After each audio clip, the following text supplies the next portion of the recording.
Well, welcome to Wells World of Whiskey, and we're back with GlenDronach, and we are going to do, after we'd finished with the Cask Strength, we gave it a little bit of time, because that was definitely what I call a good blast of GlenDronach. We're going up to the 12. I haven't reviewed the 12, so we're going to give it a review. And I still think it's a player in the GlenDronach line. So we're going to open it up. Just a little something. You notice I've got a little variety of whiskey here. This is basically our GlenDronach Benrick Brown-Forman distilleries.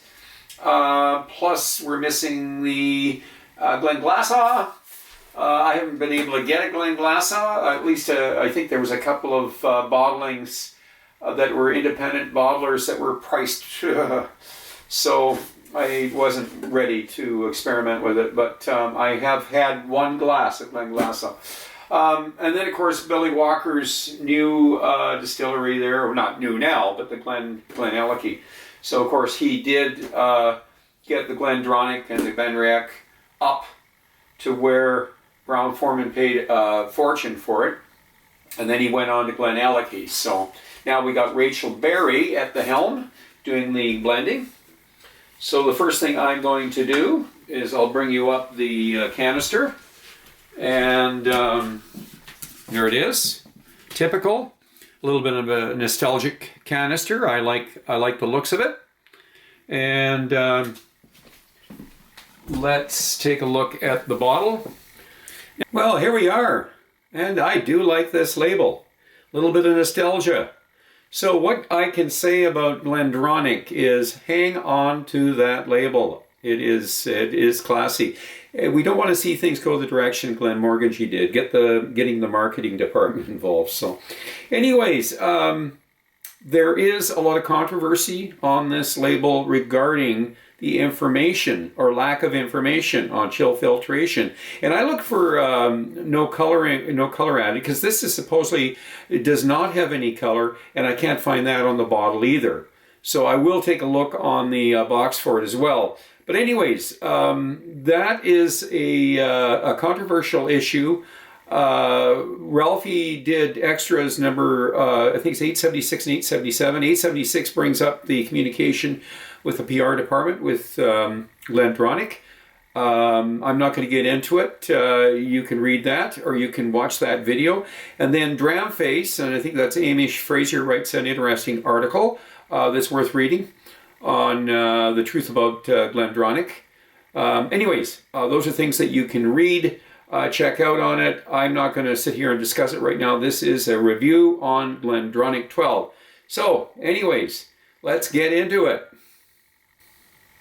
By the way, I just read it. It is right here, and it tells us that it is natural color. So it's on the tube, not on the bottle. And I made the same mistake with the Cask Strength batch 10. Again, I was saying it did not have the information, and it did have it on the tube, but there is an argument with some people that it should also be on the label. But we'll leave that one alone, and let's get into the review. So, what we're going to do is we're going to open this up, and we're going to let it breathe a bit. So let's do that. And we always like opening a bottle, but we should really let it breathe after we open it. Okay? And what we're going to do now is pop the cork and see if I can get as big a pop as before. Not quite as much as on the Cask Strength, but there was a little bit of a pop there. Yeah, there we are. Anyways, let's give it a pour. And we'll take it up there and take a look at the... definitely not as dark as the Cask Strength. Okay, let's show you the color and the legs.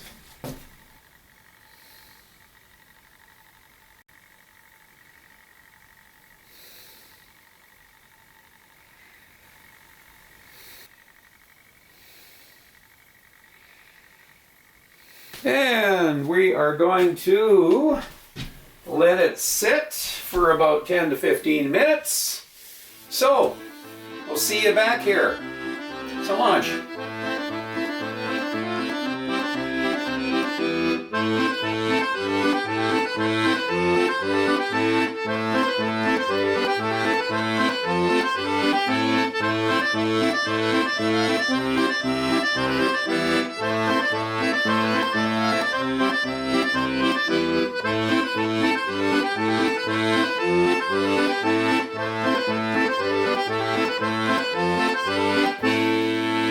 Well, we're going to get into the nose right off the bat here. So, the nose. Oh boy, good nose on this guy. So the 12 I haven't had for a while, I'll be honest with you. And my memories of the nose are, right off the bat, there is oranges, chocolate, cinnamon, ginger, and maybe a little bit of some baking spices here. Wee bit of the granola stuff going on here. Sweet granola, fruity granola, dark fruity granola.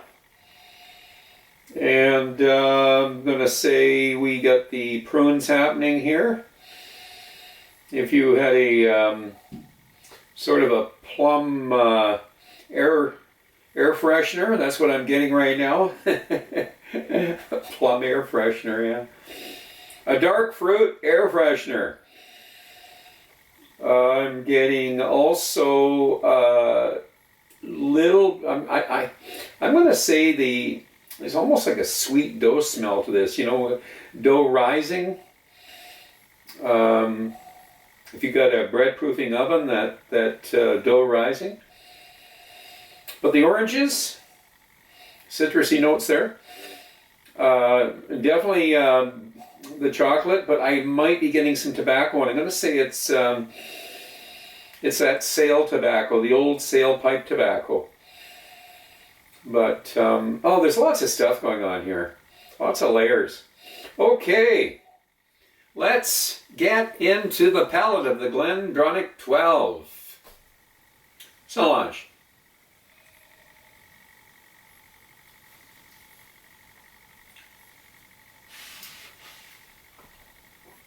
Right off the bat, you think I was drinking Macallan here. Oranges and ginger, cinnamon, and I'm going to go along with those baking spices. A little bit of nutmeggy stuff going on. Could be the wood.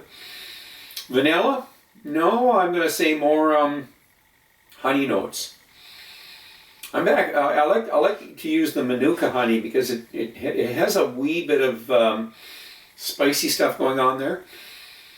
Between the Manuka and the fireweed, they're the spicy honeys. So, and I have both in the cupboard there. So, I would say the strong point here are the dark fruits. And a good coating on my mouth, wow. Getting a leathery thing going on here. And I'm going to say, bit of cappuccino. Orange cappuccino. I don't think I've ever had an orange cappuccino. I don't even know if they exist, but I'm saying this has its own identity, but the reason I threw in the Macallan is because there is some similarities. I mean, they're both sherry influenced, so.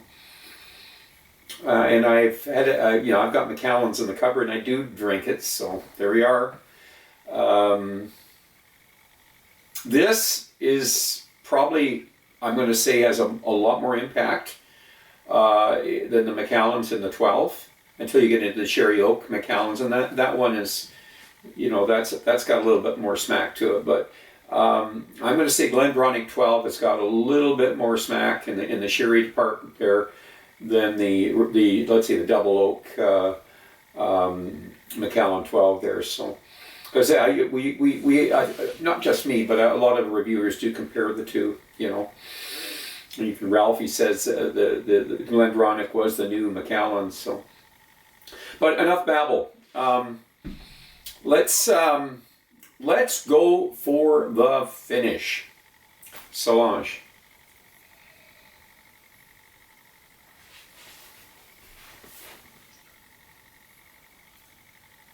Boy, we saw from the video the legs on this for a 43.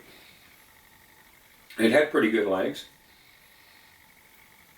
I mean, I didn't have the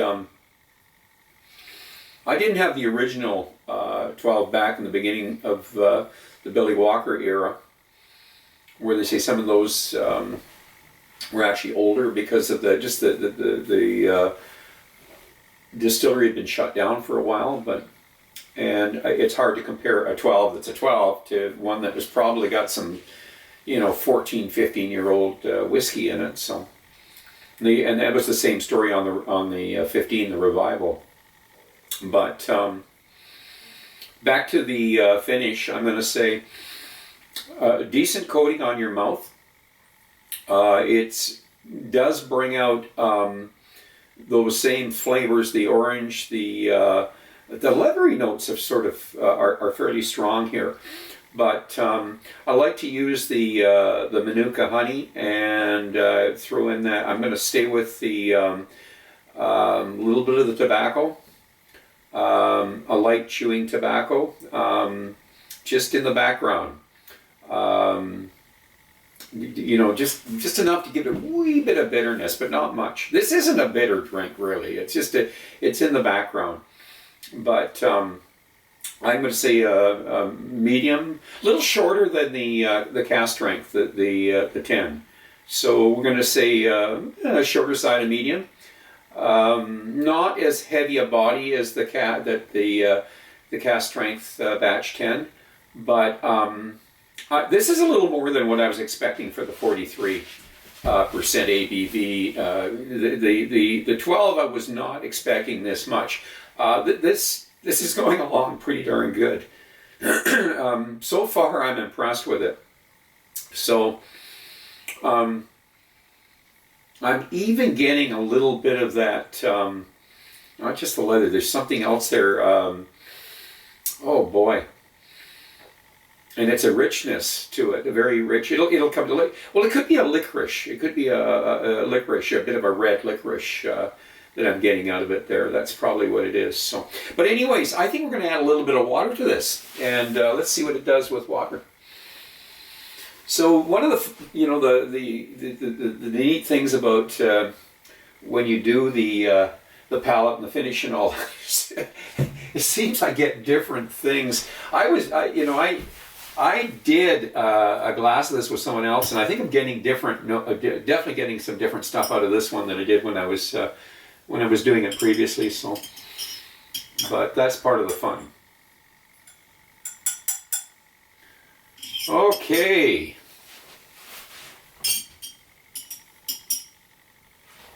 With water, the nose. I'm getting definitely back to the dark fruit air freshener.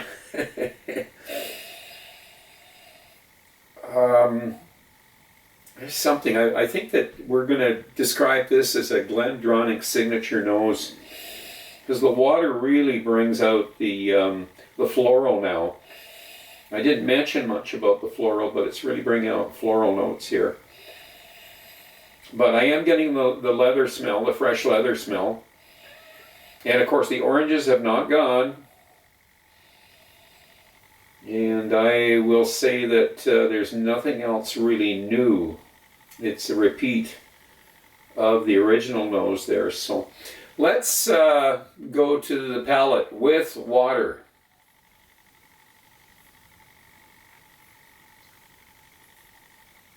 Oranges, ginger, cinnamon, sweet Manuka honey. Very pleasant. This isn't a smack in your face drink, but boy, it's a nice dram. Definitely a go-to sipper. When you don't want to get your palate beat up, or you don't want to smack it too hard. So even with water, it leaves that coating on the mouth, and there's the chocolate influence. There's the dark fruit influence. It has a velvety coating to your mouth. I like to go a little bit beyond the oranges and say that it's it's an orange candy, an orange marmalade maybe, but then again maybe candy apples, with a little bit of orange, like candy apples with a little orange flavoring to them. Oh boy, you can have a lot of fun with this. This is a nice dram.